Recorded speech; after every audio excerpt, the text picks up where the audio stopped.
BreakTheBoardSports.com. This is your host, RJ Cash, helping you become a better handicapper. It's one of our favorite shows of the week. It's teaser leg talk.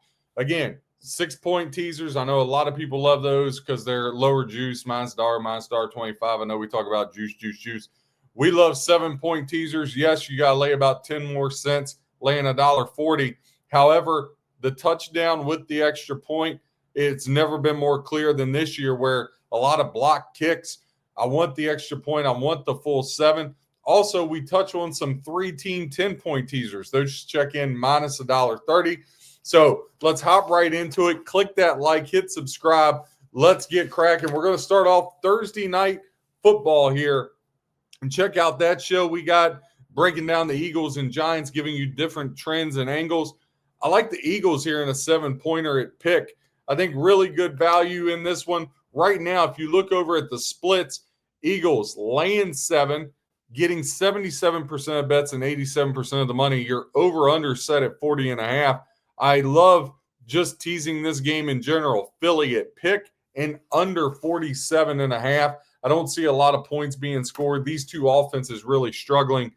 Philly, after that debacle they had letting Denver get back in the game because I guess all the heat they've taken about not throwing the ball, they said, we'll only give it to Barkley 8 times. I think you're going to see a heavy dose of Saquon Barkley. And if you're the Giants have a really good defense. I think it's going to be able to keep Philly under wraps for the most part. I don't see Philly getting into the 30s here. And then the Giants, Jackson Dart, primetime start at home, division rival. I look for him to struggle. Again, he's without Malik Neighbors. He's without Slayton. Bo Scatabar is going to get a lot of running air out of the backfield. I think the Giants, again, run heavy, lean on the defense, let the clock run, everything that poses an under type of game. And in this 2-team 7-pointer, yes, you're laying $1.40. I understand it. But if you win the bet, juice doesn't matter. It's not like you're laying 2, 3, 4, 5, 600 money lines. So Eagles at pick and under 47.5 here would be a good way to go. A couple trends on this game just to help you out. Philly 8-3 against the spread their last 11. Philly is 10-1. They had a 10-game winning streak rolling into that game with Denver. They're 7-1 straight up the last 8 versus the Giants. 7-1 ATS on the road. The Giants, they're just 2-15 straight up their last 7. Again, getting Philly at pick here, great value. And then we talk about teasing the under to the under 47.5 in that 7-pointer. I think when you look at that, the Giants-Philly matchup has went under the total 5 of the last 6 games. So definitely a lot of stuff there to look to and be able to get you across the finish line. So that's where we're going to be on that one. Another teaser leg for the week. I don't trust laying 7.5. It's very suspicious. Let's get into this Denver Bronco New York Jet game. Now this game overseas again in Europe. Denver laying 7.5. They're getting 65% of bets, but only 23% of the handle. If you follow us, you'll hear me say this a lot. When you have a high ticket count and a low handle, typically that signals public. When you have a lower ticket count but higher handle, that typically will point towards more sharps as they bet more money typically. The over-under 43.5 in this one. Now, the Broncos are laying 7.5. Again, I don't trust it. It reeks here. I could see the Jets, as bad as they are and as pathetic as they've looked, Denver coming off that high against Philly. I can see Denver just methodically rolling through this, kind of sleepwalking through this game. However, the one thing I can't see a Jets win. I think teasing Denver down to pick, if you're looking for a 7-pointer, is a good way to go. I think it'll get you a lot of value there. I think Denver wins the game. Again, some trends just to help you out with that one. Click that like, hit subscribe. Denver 8-4 straight up their last 12 versus the Jets. Jets on a 5-game losing streak in this one. Now, Denver, when I say I'm not crazy about laying the 7.5, just touch on that. They're 3-6 their last 9 games. So you may think, well, Denver's really good, blah, blah, blah. I'm not saying they're not good, but what I am saying is laying 7.5 overseas really isn't the way that I want to play things. So that would be a pass for me. Another teaser leg that I'm interested in And not to play spoiler, but I love this game straight up plus the 3.5. I love Carolina in a 7-pointer getting 10.5. Think about this. They're 7-1 against the spread their last 8 at home, and 10-4 ATS their last 14 overall. However, I get it. Dallas 12-3 straight up against Carolina, and they're 5-2 against Carolina against the spread. Dallas overall 8-4 ATS their last 12 games. Dallas has been good to bettors as of late. But when you look at this Carolina team, let's be real. Dallas's defense not very good. Carolina's starting to roll a little bit offensively, and Carolina can score. You get them at home. ATS at home again. 7 of the last 10 they've been able to cash. Now straight up as a dog, not so much. 3-7 straight up, but you're not asking them to win the game here. And Dallas, we know how Dallas is. They always have the ability to kind of sneak up and drop a game that they really shouldn't drop, right? I mean, let's be real. That happens to them all the time. So, but with that being said, getting Carolina at plus 10.5, I think that's awesome. I'm playing them plus 3.5. I think they're a really good play in a lot of your teasers here. Again, click that like, hit subscribe. Another teaser leg that I like.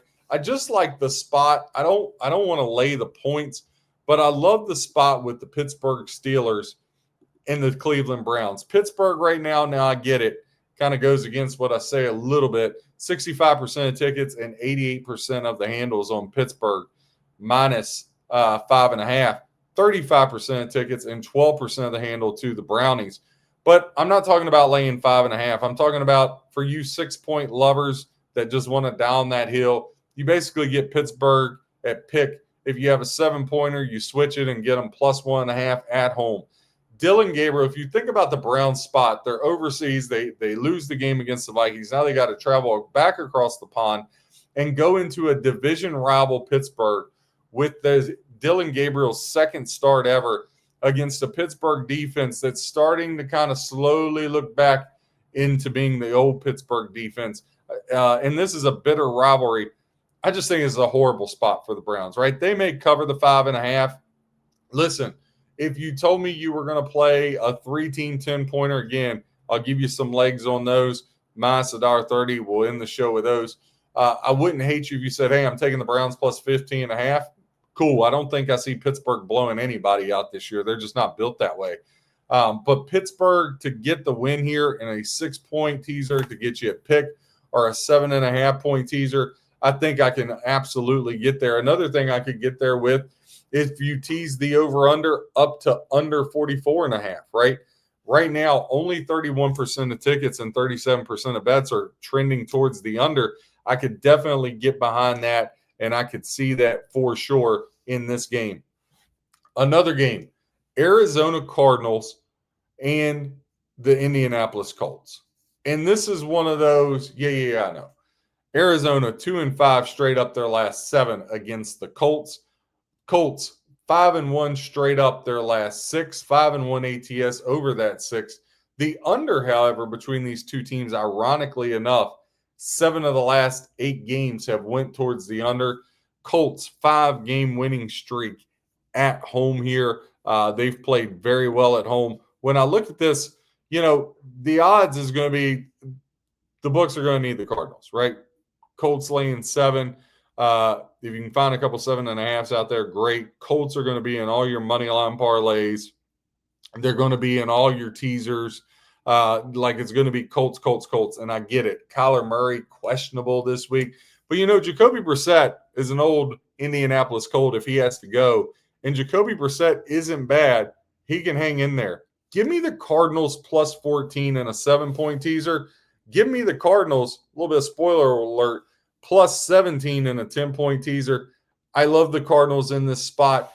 Again, when you look at it, just look at the splits. Only 21% of bets and only 5% of the money on the Cardinals. The Cardinals are going to be the biggest need of the week from every sports book and every bookie in the country. And yet the line hasn't moved off 7, and we're sitting here at Thursday. Don't overthink it. Make the bet. Hold your nose. Hazmat suit. Ugly dog. chew your arm off dog, whatever you want to call it. Cardinals in a 2-team 7-pointer plus 14 or a 3-team 10-pointer plus 17, 100% the way to go. Colts are not going to blow them out in this game. And Cardinals, I know, again, here's a rule of handicapping and a rule of gambling. Pay no attention to what happened last week. Pay no attention. It has no bearing on what's going to happen in this week. So listen, Colts plus is what I like to go there. A 7-pointer leg that I love, maybe my favorite 7-point leg of the week. I got this team in 7-pointers and in 3-team 10-pointers. Give me the Seahawks in a 7-pointer plus 8.5 and a 3-team 10-pointer plus 11.5. Seattle here, great value. Now they're coming off the loss, but let's be real. Seattle's been way better on the road